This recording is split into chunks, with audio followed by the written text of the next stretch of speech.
नमस्कार, आदाब, सत श्री अकाल मित्रों। समाधान कार्यक्रम में एक बार पुनः आप सभी का स्वागत है। मित्रों, कपिल वस्तु के राजकुमार सिद्धार्थ, उनके मन में कुछ घटनाओं को देखकर विरक्ति का भाव पैदा हुआ और वो घर से जंगल की ओर निकल गए।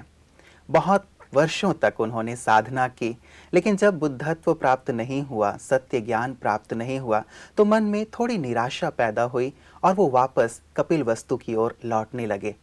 जब उन्हें प्यास लगी तो एक झील में पानी पीने के लिए गए। उन्होंने देखा कि एक गिलहरी अपनी पूंछ बार बार झील के पानी से भिगा रही है और उसे दूर जाके छिड़क के आ रही है।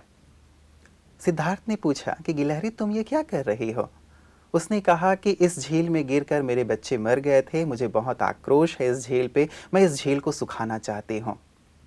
सिद्धार्थ ने कहा कि चाहे तुम हजारों वर्ष जियो और करोड़ों अरबों बार ये प्रयास करती रहो, अपनी पूंछ भिगा करके बाहर छिटक के आओ, फिर भी ये झील तो सूखेगी नहीं। तुम ये व्यर्थ प्रयास क्यों कर रही हो? गिलहरी ने कहा, ये आपका मानना है कि मैं सफल नहीं होंगे, लेकिन ये मेरा मानना है कि मैं अपना प्रयास अपने जीवन के अंत तक करती रहूंगी, क्योंकि मेरा ये मानना है कि एक बार यदि व्यक्ति कुछ निश्चय कर ले और उस पर अटल रहे तो उसे सफलता अवश्य मिलती है। सिद्धार्थ की आंखें खुल गई और वो कपिल वस्तु की ओर नहीं लौटे, लेकिन वापस जंगल में गए, कठोर तप किया। और आप जानते हैं, बौद्ध धर्म उन्हीं की देन है। वास्तव में कई बार जीवन में हम थक जाते हैं, निराश हो जाते हैं और सोचते हैं कि वास्तव में क्या होगा, क्या मैं सफल हो पाऊंगा। लेकिन यदि हम अटल रहते हैं उस गिलहरी की तरह, तो निश्चित रूप से सफलता हमारे कदम चूमती है। समाधान आपको यही आशा की किरण बार बार लगातार दिखाता है और हमें हमेशा अंधकार से प्रकाश की ओर, समस्या से समाधान की ओर लिए चलते हैं। आदरणीय राजयोगी सूर्य भाई जी, आइए उनका अभिनंदन करते हैं। भ्राता जी, आपका बहुत बहुत स्वागत है। Thank you. एक प्रेरक बात भ्राता जी, व्यक्ति हार तो जाता है, लेकिन हार स्वीकार न करके यदि सतत प्रयास करता रहे, यदि अटल निश्चय रखे अपने ऊपर, तो सचमुच परिस्थितियों को बदलने में देर नहीं लगती। बिल्कुल, थक जाता है मनुष्य, और यदि वो अथक बना रहे, लेकिन इसके लिए उसे बहुत अच्छी विल पावर की ज़रूरत होती है।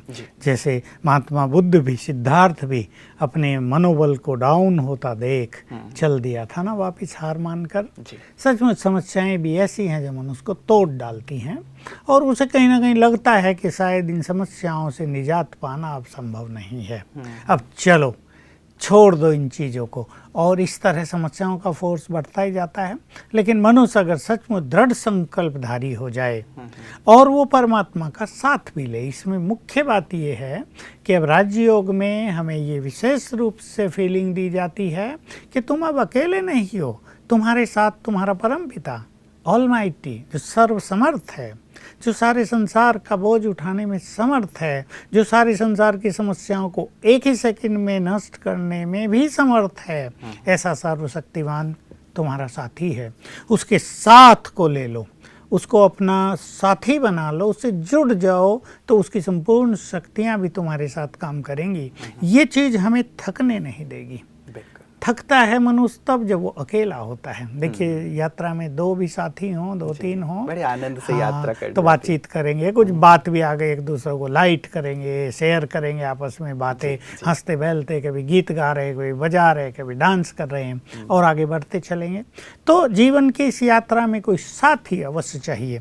देखो, देहधारी साथी भी हर एक के साथ हैं, लेकिन कहीं कहीं देहधारी साथी भी पूरा समय साथ नहीं दे पाते हैं। उनके भी अपने कुछ स्वार्थ होते हैं, उनकी भी अपनी कुछ एक्सपेक्टेशंस होती हैं, लेकिन भी होती है। हाँ, लेकिन अगर परमात्म साथ मिल जाए, जो बहुत बड़ी चीज़ है, तो राजयोग न केवल एक अभ्यास है, लेकिन उसमें हमें परमात्म साथ की अनुभूति है, उसकी शक्तियाँ हमारे साथ काम कर रही हैं, ये बहुत अच्छी फीलिंग हमें होती है। और तब हम अकेले नहीं, अब जब भगवान साथ है, माना सर्व शक्तियाँ ही नहीं, सारा कल्प वृक्ष, संसार की सभी आत्माएं साथ हैं, तो एक बहुत बड़ी शक्ति हमारे पास रहती है, उमंग रहता है, और हम छोटी मोटी बातों को तो हंसते खेलते पार कर जाते हैं, थकते नहीं हैं। बिल्कुल, हम देखते हैं भ्राता जी जितनी भी ब्रह्मा कुमारी संस्थान में राजयोगी भाई बहनें हैं, उनके सामने भी ऐसा तो है नहीं कि परिस्थितियां और बातें नहीं आती हैं, लेकिन उनके चेहरे पे जो एक मुस्कान है वो सतत बनी ही रहती है, भले ही कितनी भी बड़ी समस्या आ जाए। तो आमतौर पे व्यक्ति सोचता है कि आखिर इन्हें ऐसा क्या मिल गया है कि इतनी बड़ी समस्या आने के बाद भी इनके चेहरे की मुस्कान गई नहीं। बिल्कुल, समस्याएं तो सबके जीवन में आती हैं। ब्रह्मा कुमारी में आ जाने का अर्थ ये नहीं कि पास्ट का कर्मिक अकाउंट खत्म हो गया है, जो जिसने किया है वो उसके साथ है। और किसी भी अच्छे मार्ग पर चलने पर कभी कभी बाधाएं ज़्यादा भी आती हैं। तो ऐसे भी बहुत सारे केसेस सामने आते हैं कि ज्ञान मार्ग पर चलने के बाद कुछ बाधाएं ज़्यादा ही आ रही हैं, लेकिन कई लोग तो सचमुच उसमें ऐसे अचल अडोल रहते हैं, ऐसे शक्तिशाली बन जाते हैं, बस जैसे इस खुशी में वो डांस करते रहते हैं कि हमें इस जीवन में क्या मिल गया, सब कुछ चला जाए। देखिए, जब आज तक हम ये कहते थे सब कुछ हमारा ले लो, भगवान से मिला दो, तो जब भगवान मिल गया तो जाने दो सब कुछ, ऐसी कईयों की भावना हो जाती है। और वास्तव में ये उनके लिए थोड़ी सी परीक्षा होती है, उनका कुछ भी जाता नहीं है, वो एक खेल चलता है और फिर सब कुछ कई गुना उन्हें प्राप्त हो जाता है। तो यही बात है, वो अथक रहते हैं। और एक स्पिरिचुअल इंटॉक्सिकेशन है, ये खुमारी है, ये इसको ईश्वरीय नशा खुमारी कहते हैं कि भगवान हमारा साथी है, न केवल वो बाप है लेकिन वो साथी है। तो इससे सबके चेहरों पर मुस्कुराहट बनी रहती है, एक बल रहता है भ्राता जी। जैसा हम हमेशा चर्चा करते आ रहे हैं कि व्यक्ति यदि अकेला खड़ा होता है तो बिल्कुल निराश भी हो जाता है, थक भी जाता है। अच्छा, यदि एक लंबी यात्रा है, जीवन तो एक लंबी यात्रा है और अकेले ही यदि चलना हो तो थकना लाजमी है, परेशान होना लाजमी है, लेकिन यदि ईश्वर जैसा साथी, सहयोगी, संरक्षक मिल जाए तो मैं समझता हूँ इससे बड़ी बात, इससे बड़ी प्राप्ति और कुछ हो ही नहीं। क्योंकि आजकल की जो जीवन की यात्रा है, अब से 100 साल पहले, 500 साल पहले यही जीवन की यात्रा बहुत अच्छी होती थी। संसार में एक दूसरे का कोऑपरेशन होता था। हम वैसे भी यात्राओं में देखते थे, अपने इस जीवन में देखा, लोग घोड़ों पे चलते थे या पैदल चलते थे। जहाँ गांव आ गया वहाँ अपना डेरा डाल दिया, किसी के घर भी रहे, वहीं खाया पिया, वहीं सोए, अगले दिन फिर चल दिए। बड़ी ईमानदारी, कोई किसी का कुछ लेगा नहीं, लूटेगा नहीं। तो वो समय था जब जीवन की समस्याएं भी कम थी और उनका सामना करने के लिए बहुत सारे साथी मिलते थे। अब कलयुग के अंत में ये यात्रा कांटों से भरी हुई हो गई है, दुखों से भरी हुई हो गई है, अनेक निगेटिव फीलिंग्स, न जाने क्या क्या इस यात्रा पर मनुष्य के सामने आते हैं। तो ऐसे में अगर भगवान जैसा साथी मिल जाए तो कहने ही क्या। अर्जुन के लिए दिखाते हैं, उसको श्री कृष्ण जैसा साथी मिल गया, पांडवों को श्री कृष्ण जैसा फ्रेंड और गाइड और एडवाइज़र मिल गया। तो जहाँ तहाँ उनकी सेफ्टी होती रही, वो उनका विजय अभियान चालू रहा। अगर उनके साथ वो गाइड न होता तो उनका विजय अभियान कब का रुक जाता। और वैसे भी ये कहते हैं भ्राता जी कि कितनी अक्षुणी सेना थी दुर्योधन के पास और उसने वही मांगा था और इनके साथ केवल भगवान का साथ था। तो जहाँ भगवान का साथ होता है वहाँ सफलता और विजय तो अवश्य हो ही जाती है। बस ये हम भी उसे अपना साथी बना लें तो चमत्कारिक अनुभव होंगे। सच तो यह जीवन में समस्याएं रहेंगी नहीं जिनसे हमें जूझना पड़े। बिल्कुल। तो भ्राता जी चलिए, हम ये चाहते तो हैं, शुभकामना तो है सभी के लिए कि किसी के जीवन में कोई समस्या ना रहे, लेकिन ये भी सत्य है, इस सत्य को स्वीकार करना होगा कि जीवन में समस्याएं हैं, लेकिन हाँ ठीक है, कैसे उसे हम निपटाएं ये एक दूसरी चीज है। भ्राता जी, ये पहला जो हमारे पास मेल आया है ये समस्तीपुर से आया है। चंद्रकिशोर ठाकुर जी लिख रहे हैं कि मैं रेलवे से रिटायर हो चुका हूँ, सभी बच्चे वेल सेटल्ड हैं, घर में भी सभी सुख सुविधाओं के साधन हैं, किसी चीज़ की कोई कमी नहीं है, फिर भी मेरा मन बहुत परेशान रहता है। कई बार तो मैं अकारण ही बहुत अशांत हो जाता हूँ, इसका कारण मुझे समझ में नहीं आ रहा है, कृपया कुछ समाधान बताएं। ये बात को कुछ लोगों के साथ आजकल बढ़ती जा रही है। कुछ के क्या, अधिकतर जो हमारी जनसंख्या है संसार की, वो इस फीलिंग से ग्रस्त होती जा रही दिनों दिन कि सब कुछ अच्छा है, बच्चे ठीक, नौकरी अच्छी रही, पैसा बहुत मिल गया, मकान बना लिया, रिटायर हो गए, अब कुछ काम नहीं रहा। एक्चुअली तो रिटायर होने पे भी ये झंझट बहुत आते हैं क्योंकि फ्री हो गए तो पहले तो सारी एनर्जी उस काम में, जिम्मेदारियों में लगी रहती थी। अब क्योंकि फ्री हो गए तो बहुत सारी निगेटिविटी और बहुत सारी निगेटिव एनर्जी बाहर से भी एंटर करने लगती है। खैर जो कुछ भी हो, लेकिन इनकी ये समस्या तो है। और हम इनको राजयोग सीखने की सलाह देंगे और न केवल राजयोग सीखें लेकिन ये प्रतिदिन जाकर ईश्वरीय ज्ञान का भी श्रवण करें। जब इनको परेशानी रहती है, खुशी नहीं रहती या बिना मतलब ही मन उचाट सा रहता है तो इसके कई कारण हो जाते हैं। नेगेटिव थिंकिंग हो सकती है, ये व्यक्ति फ्री है तो हो सकता है ये बहुत समय टीवी देखते हों या इंटरनेट देखते हों या और कुछ नेगेटिविटी के ये शिकार हो गए हों या बिना मतलब ये अनुमान लगा लगा कर ये सोचते रहते हो। मान लो आजकल अखबारों में गैंग रेप के केस, पॉलिटिकल जो एक अपनी कमजोरी दिखाई दे रही है, ऐसी बहुत सारी चीज़ें अपने चैनल्स पे और प्रिंटेड मीडिया में बहुत सारी आती रहती हैं। तो ये सुन के भी मनुष्य नेगेटिव होता रहता है, सोचता है हमारे देश का क्या होगा, कहीं ये ना हो जाए, कहीं वो ना हो जाए, पता नहीं सरकार क्या आएगी। लेकिन हमें ये नहीं भूलना चाहिए कि इन सब के साथ कोई ऊपर भी एक सत्ता है जिसके हाथ में सब कंट्रोल है और वो कुछ नेगेटिव होने नहीं देगी। तो ये संभव है ठाकुर साहब के साथ ऐसा कोई नेगेटिव हो गया हो। या और क्या कारण होते हैं कि अपने ही जो विकार हैं मनुष्य के अंदर, जो वासनाएं हैं, जो व्यस्तता के कारण दबी रही थी ना, सवेरे जाते थे, कामकाज किया, थके थकाए आए, थोड़ा मनोरंजन किया, बच्चों से मिले, खाए पिए, सो गए, वो वासनाएं कई अपने अंदर की दबी रहती है, नेगेटिव एनर्जी। तो जब फ्री हो गए तो उनको भी चांस मिलता है, वो बाहर आ जाती है। ये भी एक कारण होता है। तीसरा जो एक प्रमुख कारण देखने में आता है कि जन्म जन्म का जो कर्मिक अकाउंट है, हमने हजारों साल से जो कर्म किए हैं वो सब हमारे अनकॉन्शियस माइंड में अब प्रिंट हैं, छुपे हुए हैं। तो उनसे निगेटिव एनर्जी बहुत निकल रही है क्योंकि मनुष्य के पाप ज़्यादा रहे हैं, पुण्य कम रहे हैं। तो पाप के कारण निगेटिव एनर्जी, पाप विकारों को भी हम पाप ही कहते हैं, तो विकार और पाप दोनों मिक्स होके अनकॉन्शियस माइंड में जो स्टोर्ड हैं, भरे हुए हैं, उनसे जो लगातार नेगेटिव एनर्जी हमारे ब्रेन को पहुंच रही है वो भी कहीं कहीं मनुष्य को परेशान करती है, उसकी खुशी को कायम नहीं रहने देती, उसे ऐसा लगता है कुछ भी अच्छा नहीं हो रहा है। तो अगर ये ईश्वरीय ज्ञान लेंगे तो इन्हें रोज़ नए थॉट्स मिलेंगे और जीवन जीने का एक नया तरीका मिलेगा और जो समय इनके पास खाली रहता है उसको कुछ अच्छे कार्यों में, सेवाओं के कार्य में लगाने का भी इनको एक प्लान मिलेगा।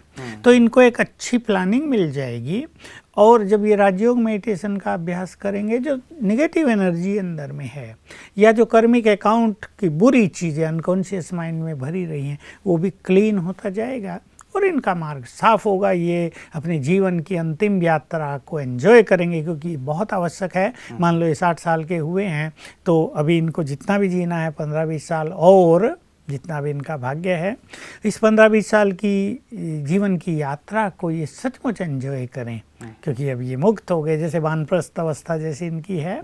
तो मुक्त अवस्था से ये मुक्त हो जाएं, बुराइयों से, इस परेशानी से बिल्कुल खुशी में जीवन व्यतीत करें तो ईश्वरीय ज्ञान और राजयोग इनको सचमुच बहुत मदद करेगा। बिल्कुल भ्राता जी, कई बार ऐसा होता है कि खाली रहते हैं तो उसके कारण भी ये परेशानियां पैदा हो जाती हैं। आपने सुंदर बात कही कि राजयोग का अभ्यास करें तो एक सुंदर जीवन की एक नई शुरुआत हो जाएगी, नया चिंतन भी मिलेगा और सेवाओं में भी ये लगेंगे तो ये परेशानी समाप्त हो जाएगी। भ्राता जी, हमारे पास जो दूसरा मेल आया है, ये मेल हमारे पास दुर्ग छत्तीसगढ़ से है और ये कहती हैं कि मेरी बेटी ने 2 मास पहले 12वीं का रिजल्ट आने के बाद सुसाइड कर लिया।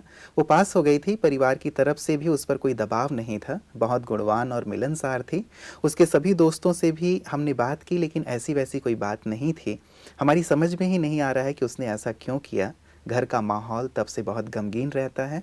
मैं बाबा के ज्ञान में हूँ लेकिन मन अशांत रहने लगा है, क्या करूं? ये केसेज मेरे पास भी रोज 2-4 आने लगे हैं आजकल जी। कि कल तो एक लेडी बेंगलोर की, उसने तो 4 किस्से सुनाए उनके परिवार में जो 1-2 साल में हो चुके हैं, सुसाइडल केस, और वो भी यंग लोगों के। कोई 28 साल का था, कोई 31 साल का था, एक 32 साल का था, मैरिड थे और उन्होंने सुसाइड किया और किसी को कुछ समझ में नहीं आया कि क्यों किया है। कोई वो परेशान नहीं थे, उनके जीवन में कोई ऐसी दुर्घटना नहीं हुई थी जिसके कारण वो विवश हों इस काम के लिए।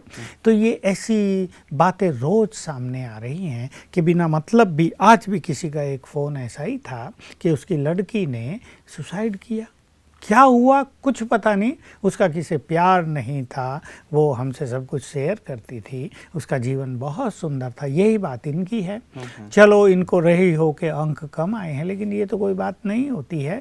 उसके चेहरे से पता चलता रिजल्ट आउट होने के बाद भाई वो खुश नहीं है। दोस्त भी ये कह रहे थे कि ऐसी कोई बात नहीं थी। तो आजकल ये जो नेगेटिव एनर्जी है चारों ओर मनुष्य के, और जो ये कहीं कहीं ब्लैक मैजिक का काम चल रहा है, कहीं और कुछ आत्माएं भटक रही हैं, ये बहुत हो रहा है।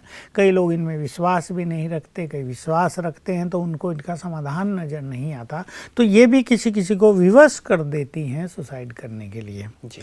तो ऐसा ही कुछ हो गया होगा, नहीं तो और तो कोई कारण इनकी भी समझ में नहीं आ रहा। अब तो इनको जो कुछ करना है, जो कुछ आगे किया जा सकता है अच्छे से अच्छा, वही करना चाहिए, क्योंकि सुसाइड करने के बाद आत्मा भटक जाती है, उसको पुनर्जन्म नहीं मिलता, उसको कुछ अच्छे वाइब्रेशंस की ज़रूरत होती है जिससे उसका मन शांत हो जाए।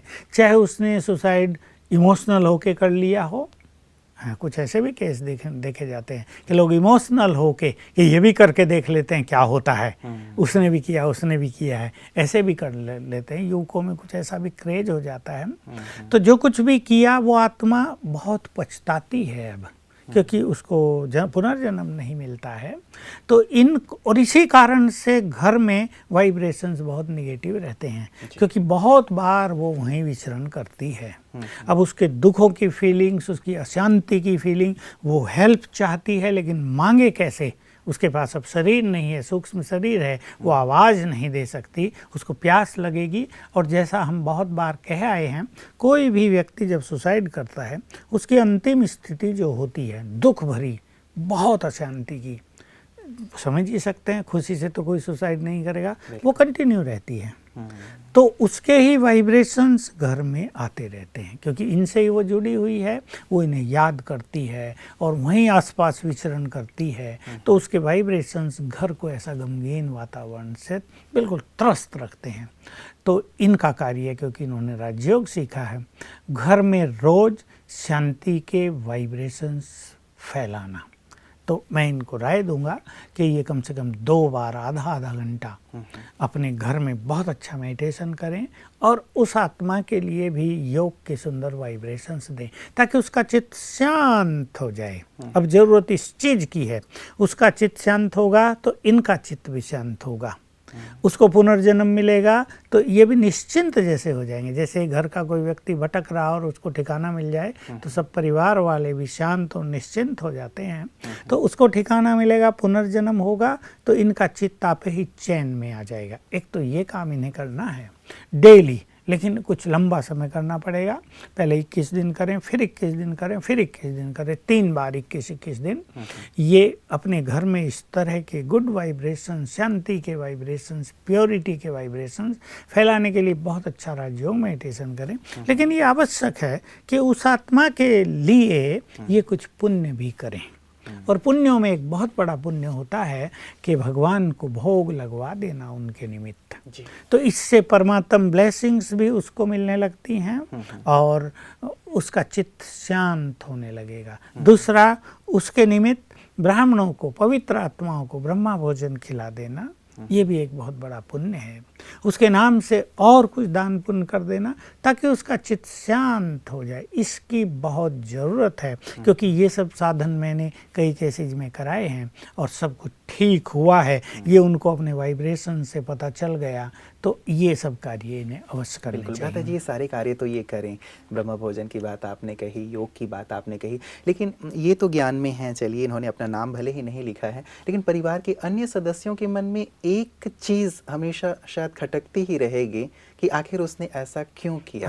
क्या कारण लगता है आपको? बिल्कुल, मुझे तो ऐसा ही लगता है कि या तो कहीं ना कहीं उसको निराशा मिली है बहुत ज़्यादा, क्योंकि आजकल युवकों में जो आपसे रिलेशनशिप बनते हैं, जिनको वो कभी कभी बताते भी नहीं हैं, उसके कारण उसको धोखा मिला या निराशा मिली, या ऐसा हो सकता है उसके मार्क्स बहुत कम आए और उसने किसी को बताया भी नहीं। कई लोग इतने इंट्रोवर्ट होते हैं, इतने अंतर्मुखी होते हैं कि अपनी बात दूसरों को बताते नहीं हैं और अंदर अंदर घुटते रहते हैं, और घुटन इतनी बढ़ जाती है कि वो ये कुछ ना कुछ ऐसा कदम उठा लेते हैं। जी जी जी। इसलिए अब तो ये है कि क्यों किया, इस दुविधा में जाने से तो कोई फायदा नहीं होगा, क्योंकि वो कार्य हो चुका है, वो दुर्घटना हो चुकी है। अब तो सोचना ये what best we can do for her. बिल्कुल, और वो चीज़ें करें। लेकिन भ्राता जी, जैसे युवा वर्ग है, चाहे ये 12th में थी या इसी एज ग्रुप के बच्चे, जैसे आपने कहा कि कई बार बहुत इमोशनली इस प्रकार का कदम उठाते हैं, लेकिन बाद में उनके पेरेंट्स हैं, उनकी फैमिली वाले हैं, उनको बहुत ज़्यादा दुख और तकलीफ होती है। ऐसे जो हमारे युवा साथी हैं, युवा दर्शक हैं जो इस कार्यक्रम को देख रहे हैं, आप उन्हें क्या कहेंगे? हाँ बिल्कुल, मैं युवकों को विशेष रूप से, क्योंकि आजकल ये टेंडेंसी युवकों में बहुत है, जहाँ तहाँ हम जाते हैं बाहर भी, तो कई परिवार हमारे पास आ जाते हैं जिनके घरों में युवकों ने ये कर लिया है, और बेचारे माँ बाप तो सदा के लिए जैसे डिप्रेस हो जाते जीवन में बहुत हैं। ज़्यादा दुख एक बहुत बड़ा जो उनके जीवन का लक्ष्य था, जो परिवार में खुशहाली थी, वो समाप्त हो जाती है। तो मैं पहले तो युवकों को ये कहूँगा कि वो केवल अपने बारे में न सोचें, अपने परिवार का भी ध्यान दें। जो उनको बहुत प्यार कर रहे हैं, वो उनकी माँ है, उनके बाप हैं, उनके भाई बहनें हैं, रिलेटिव्स हैं, जो उनको बहुत प्यार कर रहे हैं, उनके प्यार को भी फील करें। देखिए, मरना सहज काम भी नहीं है, और लोग ये भी सोचते हैं कि सबसे सहज काम यही है, लेकिन इससे आत्मा की बहुत दुर्गति हो जाती है। इसलिए मैं युवकों को कहूँगा, तुम्हारा जीवन मरने के लिए नहीं है, तुम्हारा जीवन जीने के लिए है। जीवन को एंजॉय करना है तुम्हें, और सबको अच्छे मार्ग पर लाना है। कोई ऐसी बात हो भी गई है, लव में, कहीं अफेयर्स में धोखा मिल गया है, कहीं आपको मनचाही सफलता नहीं मिली है, आपको लोगों से बहुत कुछ सुनना पड़ा है, आप ये ना सोचो मैं इन्हें दिखाऊंगी करके, मैं मर के दिखा देती हूँ इन्हें, ये पछताते रहें जीवन भर। कई युवक ऐसे सोचते हैं, इन्हें मैं पछताने के लिए छोड़ देती हूँ, लेकिन उन्हें भूलना नहीं चाहिए, वो भी बहुत पछताएंगे, उनके माँ बाप को बड़ा कष्ट होगा, और इनका जो कर्मिक अकाउंट है ये इतना जटिल हो जाएगा कि इसको सेटल करना, इसको नष्ट करना फिर इनके बस की बात नहीं होगी।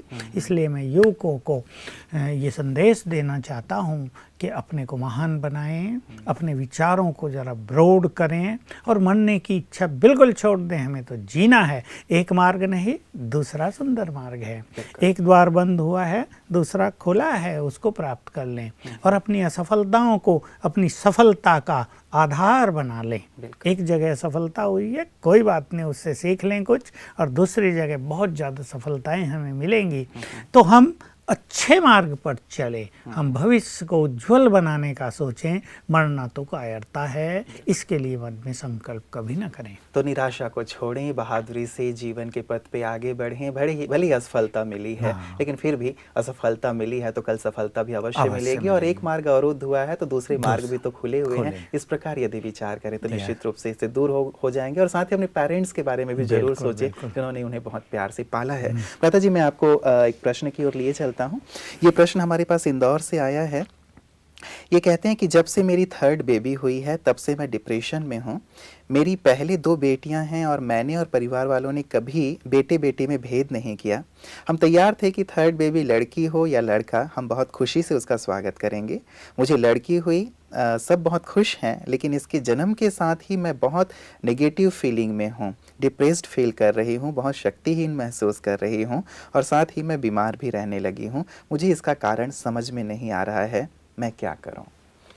देखिए, ऐसे केसेज कई आए हैं हमारे सामने। आत्मा ने जन्म लिया, लड़का हो लड़की, जैसे इनकी मेंटलिटी थी, दे विल वेलकम, और बहुत अच्छी बात है, सबको खुशी हुई है, लेकिन इनको खुशी नहीं हुई है, जबकि ये खुश रहने के लिए तैयार थी। इनको कोई ऐसी आकांक्षा नहीं थी कि लड़का ही होगा तो मैं बहुत खुश होंगी, लड़की होगी तो भी वेलकम है, भगवान की ये संतान है, हमें को वेलकम करना है, जो उसकी इच्छा हमें देने की वो देगा, हम खुश रहेंगे। तो जहाँ ऐसी फीलिंग्स होती है कि गर्भ से ही माँ के अंदर कुछ दुखों की, निगेटिव डिप्रेशन की फीलिंग होने लगती है और इनको तो बिल्कुल क्लियर हो गया है कि लड़की ने जन्म लिया और इनकी खुशी चली गई, बिल्कुल इनको डिप्रेशन होने लगा, इनको नींद भी नहीं आती। मेरे से भी बात की ऐसे ही, तो नींद भी नहीं आती है और हर तरह से परेशानियां हो रही हैं।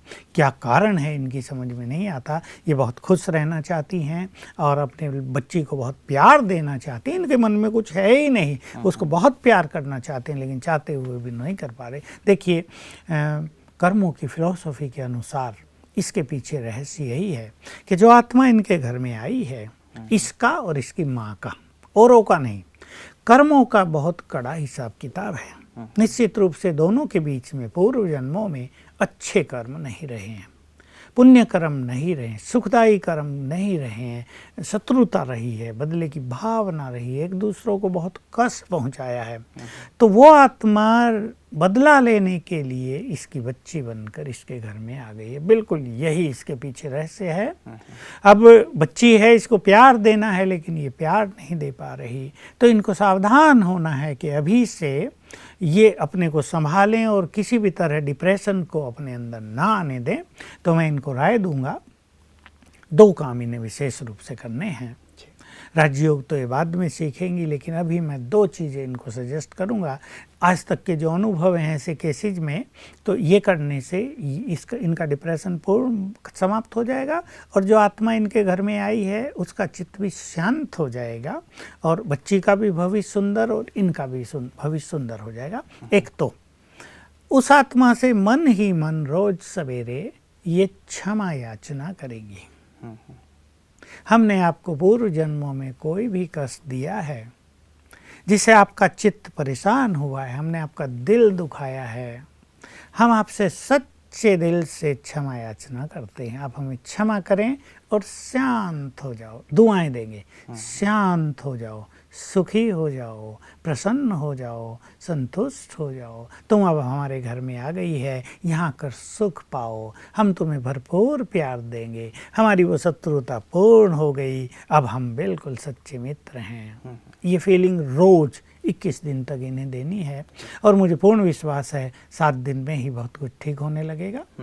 दूसरी बात, इनको नींद नहीं आती और डिप्रेशन भी हो रहा है, जो एक बुरी चीज़ है, इनके भविष्य के लिए अच्छा नहीं रहेगा। क्योंकि निश्चित रूप से डॉक्टर के पास जाएंगे, डॉक्टर्स नींद की गोली देंगे, डिप्रेशन की गोली देंगे और जैसा आजकल हम सुनते रहते हैं फ़ोन कॉल्स द्वारा, इसका इफ़ेक्ट बहुत बुरा हेल्थ पर आता रहता है। तो ये रोज़ रात को सोने से पहले 108 बार लिखेंगी, मैं एक महान आत्मा हूँ, बिल्कुल गुड फीलिंग के साथ। ये स्वीकार कर लें कि हम भगवान के बच्चे हैं। जैसे ही हम ये स्वीकार करते हैं हम भगवान के बच्चे हैं, तो हम महान हो गए। तो ये बिल्कुल 1 मिनट में ही चिंतन करें और स्वीकार करें, मैं सचमुच भगवान की संतान महान आत्मा हूँ, और फिर शांत में बैठकर रात को लिखें, मैं एक महान आत्मा हूँ 108 बार। तो इनके ब्रेन को गुड एनर्जी जाएगी, इनका डिप्रेशन भी दूर होगा और इनको नींद अच्छी आएगी और तभी अपनी बच्ची के लिए भी अपने कर्तव्यों को पूर्ण कर सकेंगी और इनका हेल्थ भी और इनका भविष्य भी बहुत सुंदर रहेगा। बहुत सुंदर। तो अपनी सुंदर वाइब्रेशन के माध्यम से और जैसे आपने क्षमा भाव की बात कही, उसके माध्यम से ये इस प्रॉब्लम से निजात पा सकती हैं। लता जी, आज की तमाम चर्चाओं के लिए आपका बहुत बहुत बहुत शुक्रिया। मित्रों, समाधान विशेष करके आप लोगों की समस्याओं के लिए ही है और ये हमारा विशेष लक्ष्य है कि जीवन में किसी भी प्रकार की यदि आपके पास कोई तकलीफ़ है, आपके पास कोई भी परेशानी आ गई है, समस्या आ गई है, तो आप उसे हम तक अवश्य भेजें।